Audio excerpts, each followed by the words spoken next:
जिस आदमी ने हिंसा रोकने के लिए माइक उठाया हो, उसी आदमी को हिंसा फैलाने के आरोप में जेल में डाल दिया जाए और अब सुप्रीम कोर्ट से सवाल किया जाए कि क्या शांति भी राष्ट्र विरोध है।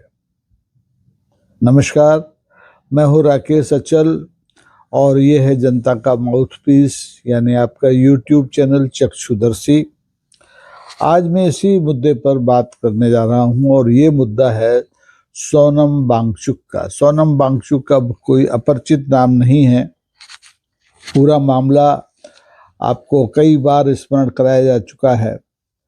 सोनम वांगचुक लद्दाख के एक सामाजिक कार्यकर्ता हैं और उन्हें भारत सरकार ने एनएसए के तहत हिरासत में लिया हुआ है।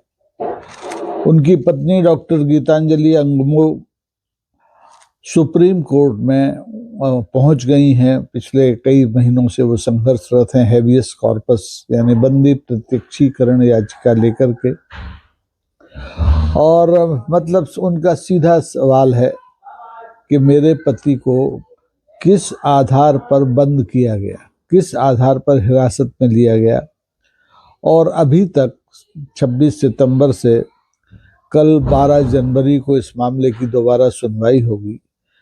सरकार ये नहीं बता पाई है कि सोनम वांगचुक को क्यों गिरफ्तार किया गया है। सोनम वांगचुक मामले की पैरवी देश के वरिष्ठ वकील सुप्रीम कोर्ट के कपिल सिब्बल साहब कर रहे हैं। कपिल सिब्बल साहब कहते हैं कि हिरासत जिन 4 वीडियो के आधार पर की गई थी, वे चारों वीडियो ही फरियादी को अब तक नहीं दिए गए। जिन 4 वीडियो के आधार पर एनएसए के तहत गिरफ्तारी की गई, वे वीडियो ही फरियादी को नहीं दिए गए, जबकि कानून कहता है कि सरकार के पास जो दस्तावेज हैं, जिन पर उसने भरोसा करके कोई कार्रवाई की है, वे सब फरियादी को अनिवार्यतः दिए जाएं। अनिवार्यतः यानी उन्हें देना मैंडेटरी है। लेकिन सरकार ने ऐसा नहीं किया। सरकार ऐसा न करके अनुच्छेद 22 की अवमानना कर रही है, अनदेखी कर रही है। और आप देखें कि इस मामले में सरकार की ओर से जानबूझकर 28 दिन की देरी की गई। 28 दिन पूरे बेकार कर दिए गए। ये अब संयोग था या साजिश, ये तय करना बड़ा मुश्किल है, लेकिन ये हकीकत है कि सरकार ने फरियादी की मांग के बावजूद 28 दिन तक उन्हें वो वीडियो, वो साक्ष्य नहीं दिए जिनके आधार पर एनएसए की कार्रवाई की गई। एनएसए में समय सबसे महत्वपूर्ण होता है, लेकिन अब आप देखिए कि हिरासत होती है 26 सितंबर को और जो आधार गिरफ्तारी के बताए जाते हैं वो 28 दिन बाद, यानी 28 दिन आपके बेकार कर दिए गए, बर्बाद कर दिए गए। और 28 दिन बाद भी जो सबूत दिए जाते हैं फरियादी को, वो भी आधे अधूरे दिए जाते हैं। मतलब जिन 4 वीडियो की बात बार बार की जाती है, वो वीडियो न दे करके सरकार की ओर से फरियादी को सिर्फ लिंक दे दी गई कि आप देख लीजिए।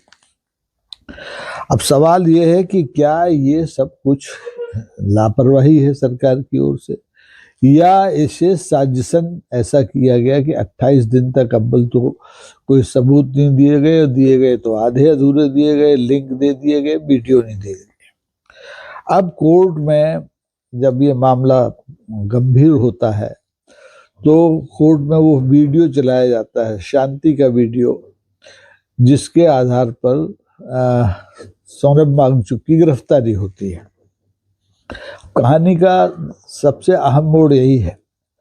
सुप्रीम कोर्ट में पिछली तारीख पर जो वीडियो चलाया गया, उसमें उसे सरकार ने छिपा रखा था, लेकिन जब चला वीडियो तो उसको सुना सुप्रीम कोर्ट ने। सोनम वांगचुक अपने वीडियो में कह रहे हैं, हिंसा मत करो, हिंसा मत करो, पत्थर, तीर और बंदूक कुछ भी नहीं चलेगी, हमारी लड़ाई शांतिपूर्ण है, हमारी लड़ाई शांतिपूर्ण है।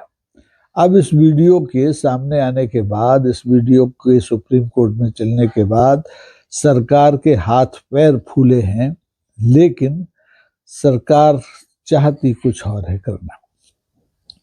अब आप बताइए कि इस वीडियो में, इस वीडियो भाषण में हिंसा भड़काने की बात हो रही है या हिंसा रोकने की बात हो रही है? साफ साफ है कि सोनम वांगचुक ने 26 सितंबर के एक दिन पहले जो लद्दाख में हिंसा हुई उसे रोकने की कोशिश की, न कि भड़काने की कोशिश की।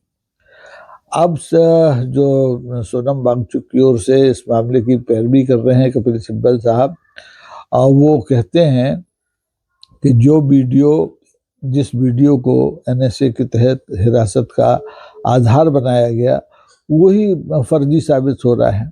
उसे जानबूझ करके छिपाया गया, कोर्ट से छिपाया गया। कानूनी भाषा में इसे कहते हैं मेलाफाइड इंटेंशन या दुर्भावना, यानी इस वीडियो को माननीय अदालत से दुर्भावना पूर्वक छिपाया गया ताकि ये साबित ना हो पाए कि एनएसए का जो जमीन है, एनएसए की कार्रवाई करने का जो आधार है वो बहुत गलत है। अब सबसे बड़ा सवाल है कि आज तो इस तरह की कार्रवाई में सोनम वांगचुक फंसे हैं, कल किसका नंबर आएगा कोई नहीं जानता, क्योंकि सोनम वांगचुक की जो वीडियो है जिसमें वो शांति की अपील कर रहे हैं उसे छुपा लिया गया। तो सरकार ये अमूमन हर मामले में शायद ऐसा करती है, और एनएसए के जितने मामले बनते हो उसमें शायद ऐसे ही किया जाता हो कि जिन तथ्यों को, जिन दस्तावेजों को एनएसए का आधार बनाया जाता है वो फर्जी होते हैं, वो गलत होते हैं। तो अब इस तरह से तो कोई भी नागरिक, कोई भी आंदोलन, कोई भी प्रश्नकर्ता सुरक्षित नहीं बचेगा, क्योंकि जब सोनम वांगचुक नहीं बचे जो कि शांति की अपील कर रहे हैं अपने लोगों से, उनके खिलाफ एनएसए की कार्रवाई कर दी गई, तो फिर आम आदमी की तो हैसियत क्या है। अब देखते हैं कल 12 जनवरी को सुप्रीम कोर्ट में क्या होता है।